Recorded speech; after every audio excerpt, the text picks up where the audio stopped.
Hi, I'm Aaron. I work here at Foto Rentals, and today I'm going to talk about a very cool camera that we have, the Fuji GX617.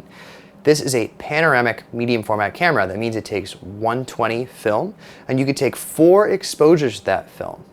I know that doesn't sound like a lot, but because it's a medium format camera, you get a lot of depth of field. So whether you're making a portrait or you're making an incredible landscape, it gives you those capabilities. What's interesting about this camera is that it's not a fixed lens camera. This one here, we have the 105 on it. We have a 90mm and a 180mm lens. And these are 20mm, 26, and 46mm equivalents on a 35mm camera. Each one of these has their own specific finder that shows you the frame of view you'll be looking through, so you have an idea of what the image will look like. Because you're looking through the viewfinder, you're not actually looking through the camera. So when you're focusing it, make sure you take the lens caps off. When pulling focus, the numbers are in meters, not feet. The easiest way to wrap your head around that is meters are about equivalent to yards. So say someone is 10 feet away from you, that's about 3 meters, just over 9 feet. There's a small switch here. Pull it all the way, and the entire back flips out. Here you have your take-up spool, and here's where we'll put our film. Press this red button in the corner and lay it in like so. After you've got it in there, pull the film across the film plane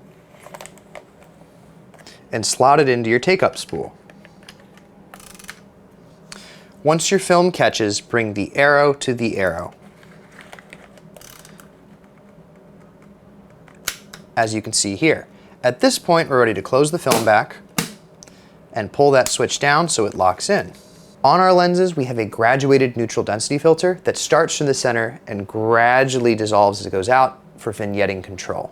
On the lenses as well, you'll notice they're formatted like a large format lens, which means you have to set the shutter speed and aperture on the lens, as you can see down here. With this indicator, you set the shutter speed, and with this indicator, you set the aperture.